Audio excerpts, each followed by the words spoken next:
Today we're going to be working on this PlayStation 5. This has been sent in by a customer, and apparently this has got a blue light of death. The customer's tried a few things on the internet, you know, such as trying to turn it on in safe mode and stuff like that, to no avail.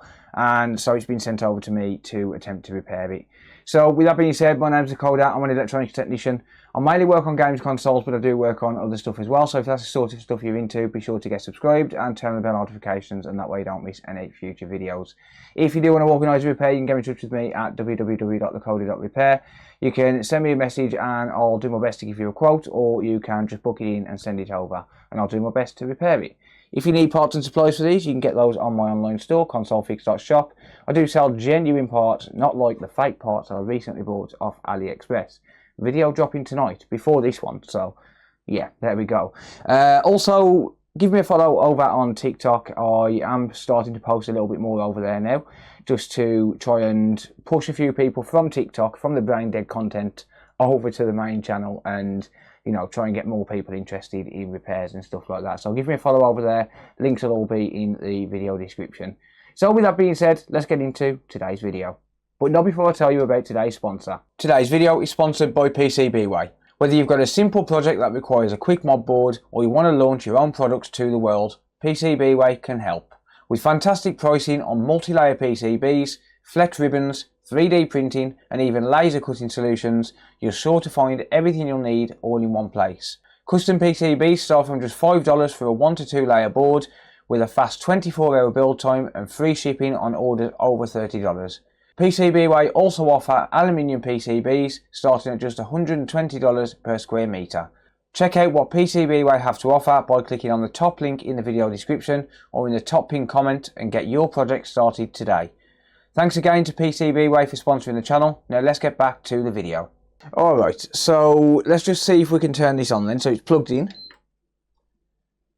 Okay, and okay, it's not a long blue light of death. I thought from the description that it would be, but it's not. It's a 1 second blue light of death. I'll show you the paperwork in a minute and just show you what the customer actually says. But the blue light of death can be pretty much anything. The long blue light of death is actually bad news, because that's a lot of the time down to something like a bad APU or something like that. That freaking cupboard to do my head in. Really need to get some soft close hinges for that.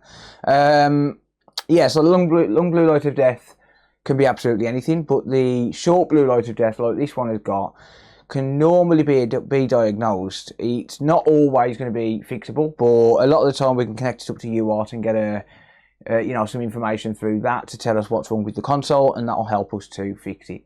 So yeah, let's get this taken apart and we'll see what's going on with it, see if we can get it repaired. So really quickly then, before I actually get into taking it apart, it says, "Hello, PS5 has blue light of death. I've watched dozens of YouTube videos on how to fix it, and you're the only person I've seen able to do it." That's definitely not true. Console powers on and flashes blue light, no display on screen. I've also tried safe mode resetting to no avail. So yeah, obviously all of the crap that you see online about, you know, try putting it into safe mode and all of this stuff, it don't work. Not when you've got a blue light of death like this. It really don't work. But this is really, really clean, and that is a little bit concerning. That means that someone's probably already worked on this. It's definitely been taken apart before. The warranty stick is removed and all of this has been cleaned. So yeah, chances are someone's actually worked on this already, which does reduce my chances of a successful repair, unfortunately. It does say prior repair attempt, yes though. That being said, so at least the customer's being honest. Cool. So I'm going to get this taken apart and I'll fast forward through this bit because it's kind of boring, and I'll pick up the video when I'm actually inside the console. If you do need to see a teardown of this, you can find plenty online. Not sponsored, but iFixit do have a few guides, and the reason I say not sponsored is because, well, iFixit are mean and they don't like sponsoring my channel. So yeah, there you go.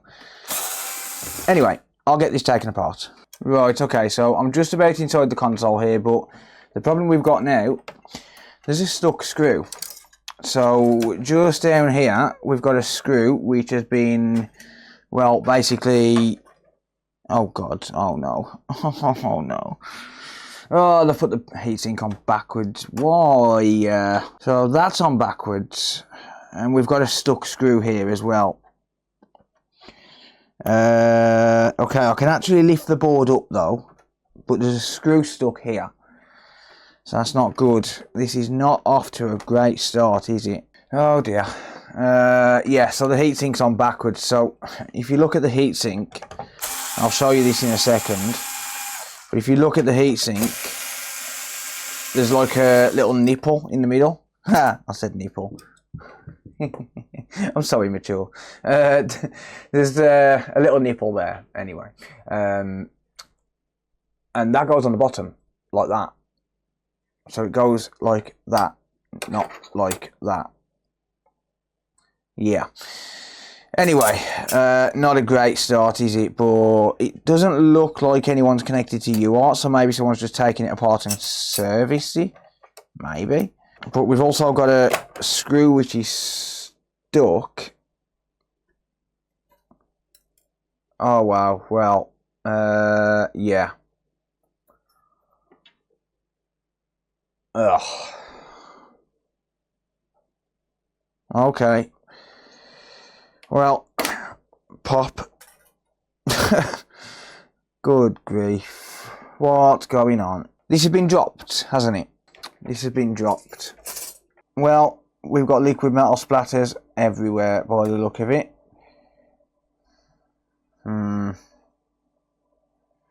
Yeah, that is going to cause an issue. So the problem here is those pads, those gold looking pads just there, are part of the RAM. And we've got liquid metal all over it. Let me just make sure that there's no crack in the APU. There isn't. So it looks like this has been cleaned. So what's someone done here? Have they serviced it and then splattered liquid metal around everywhere? Or have they cleaned it recently and then they've dropped it? I don't know. But it's all going to have to be cleaned. So this is going to have to come off. They actually removed this in later revisions.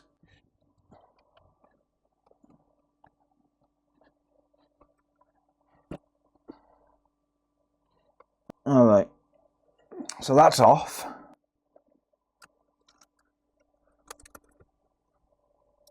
Remove that. And yeah. Yeah, we've got liquid metal everywhere. Nice. Alright. Let's try and clean this all up. So I'm going to leave this bit till last on this side. Let's try and get this off first. So I've got IPA on a cotton swab and I'm just grouping up the liquid metal. Get rid of that little bit of thermal pad.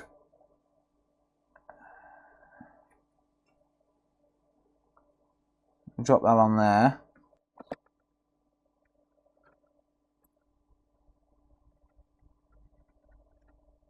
See a blob there, look.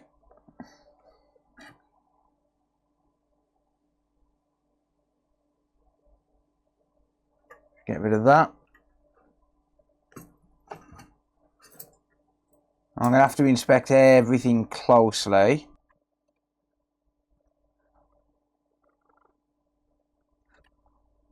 Little blob there. This is the part that is not going to be easy.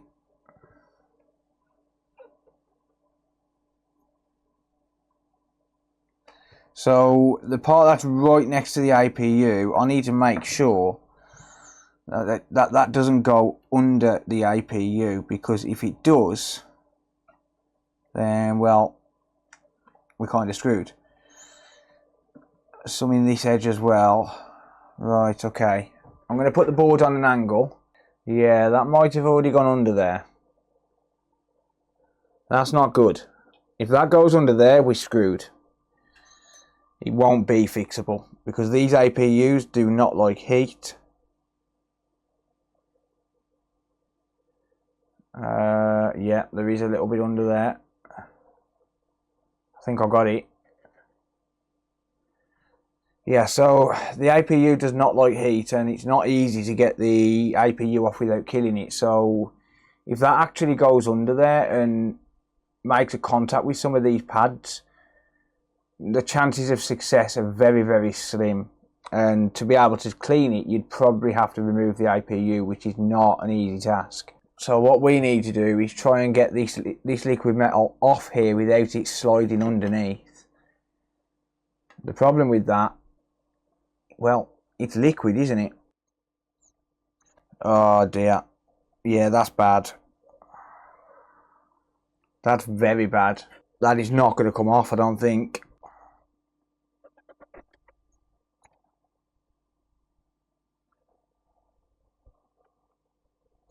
I very much doubt I'm going to get that.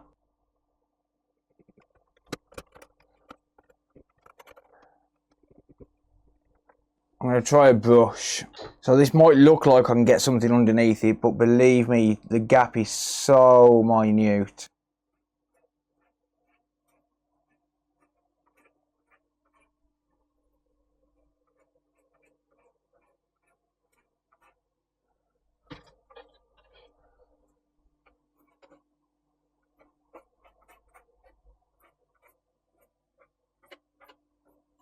No, we've still got bridges.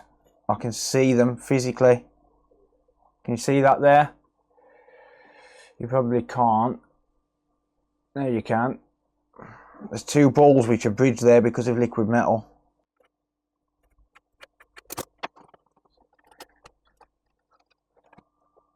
Let me just get the rest of this off.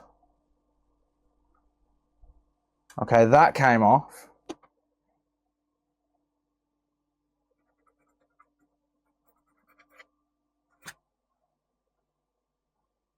I might have just got that.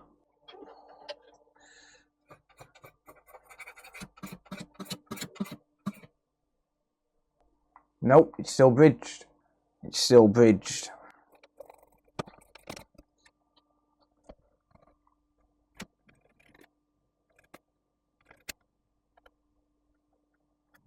And there.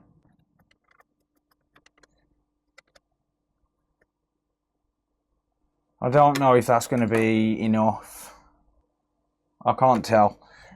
I'll be honest, I cannot tell. We've got some under this side as well. In the middle.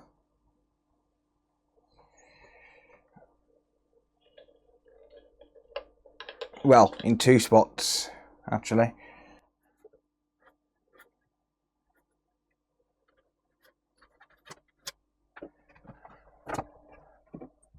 Very, very difficult to do this while it's under the microscope, hovering in midair. It is not easy at all.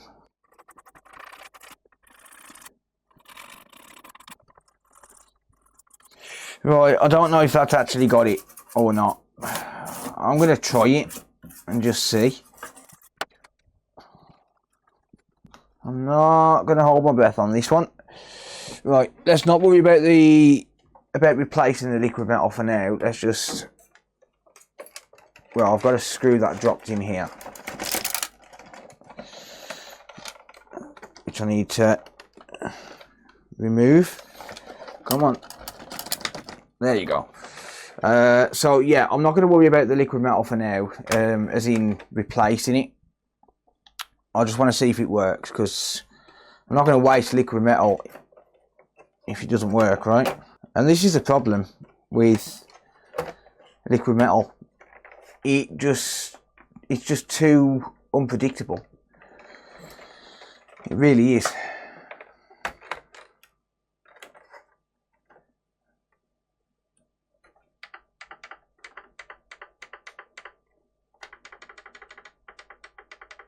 It's not turning on at all.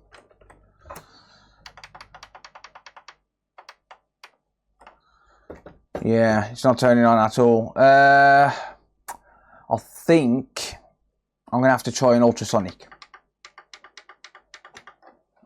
I think.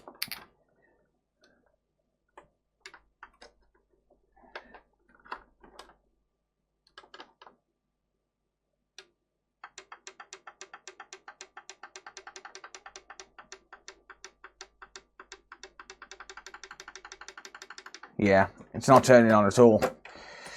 So chances are it's ended up right underneath it. That sucks. That really does suck.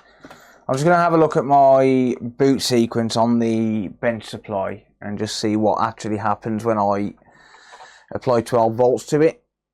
It's hanging on 285 milliamps, so it's not able to complete the boot cycle because of that liquid metal.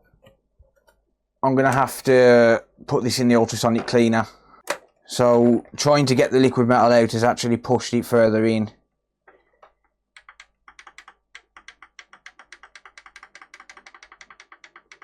Yeah, I'm going to have to put it in the ultrasonic cleaner. Just get rid of this liquid metal that's on the die itself.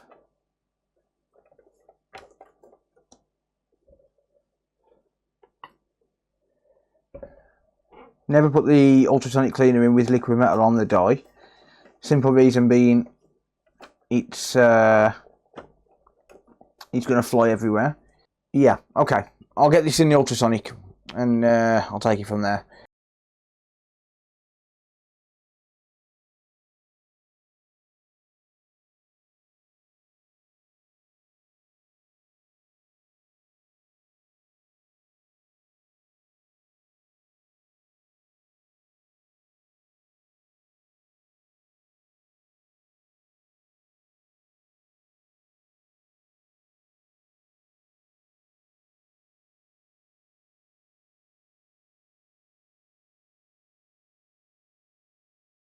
Okay, as you would have just seen, the board's just been in the ultrasonic cleaner. I don't have any proper ultrasonic cleaning fluid, but that being said, I think IPA would probably work better anyway, so I've just used pure IPA in it. I let it get up to 50 degrees Celsius. I don't like to let it get up to much more than that just because of the risk of fire and stuff, but yeah, it's one of those things, I suppose. I'm going to just add a drop of fresh liquid metal there. So the good thing about IPA is I don't need to let the board dry as well, because obviously it's just IPA, it's non-conductive, so I don't need to worry about the board drying out or anything for 24 hours before I reassemble and test.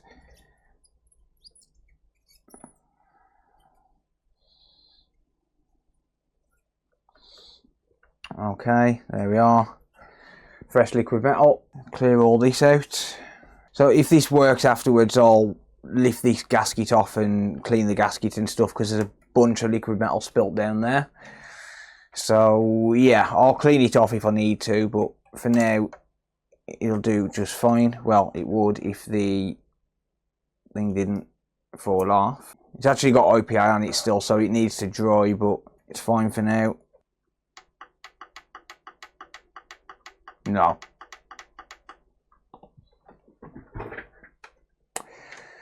This sucks. This sucks. So it looks to me like the APU is going to have to be lifted off, unfortunately, to be able to sort this out. Because, well, unfortunately, I can't get to all of the liquid metal, and it looks like some of the pads are going to be bridged underneath. So, number one, that's going to be a risk. It's going to be a big risk of the APU actually dying. I mean, they just really do not like heat at all. So I would need to bake it for 24 to 48 hours. And then on top of that, I've got to use the BGA machine to actually lift it off. And then secondly, that's going to take a lot of time. It's going to take a fair bit of electricity and gas, because I don't have an electric oven. So I'm going to have to use electricity, gas, flux, my time and everything else. And that's obviously going to cost money. So I'm going to call the customer and I'm going to see what they say about potentially lifting the APU off. But obviously that's going to require a bench fee up front before I even attempt that kind of a repair. So what I would have to do is I would have to lift it off, I would have to reball it and reball the APU and then drop it back on, clean off oil pads obviously and stuff like that. But yeah, it is what it is. Unfortunately, this console's been killed most likely by liquid metal, and obviously that's not something I can really resolve for free at this point. It's already had an hour of my time or so, so yeah, I've got to call it quits unless the customer's willing to pay for the bench fee. So yeah, that's going to be it for now. Thank you very much for watching. I will obviously let you know in the top pin comment whether the customer agrees to it.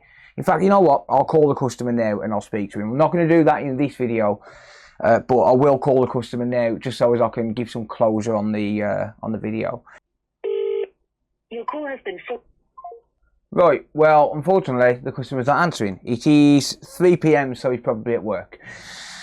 That sucks. I've sent a text. I've asked him to give me a call when he gets a message, and yeah, I'll see what he says. I'll leave it down here somewhere, you know, across here. Is it there?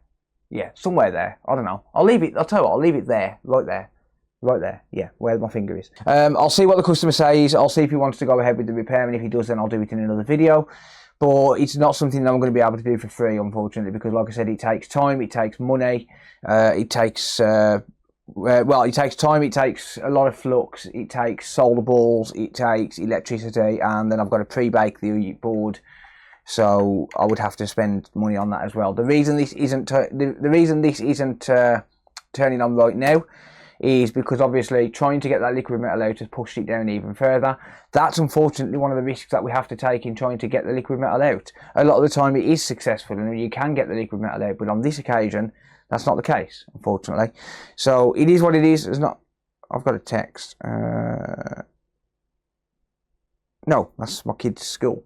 Yeah, it is what it is. There's not a lot you can do. It's just one of the risks that you have to take when you're attempting to do this. So yes, technically it's worse than when it came to me, but unfortunately that cannot be helped at all. So yeah, it is what it is. Anyway, that's going to be it for now. I'll let you know if I obviously do get permission to go ahead and do it, but I'm going to have to take a bench fee up front. With that being said, thank you very much for watching. If you do have any comments or questions, leave them down in the comment section down below. I'll always do my best to answer. If you do want to organise a repair, you can get in touch with me at thecody.repair, and if you need parts and supplies for these, you can get those from consolefix.shop. As always, don't forget to give the video a thumbs up, subscribe if you're new to the channel, and I'll see you all in the next video. Take care everyone. Bye for now.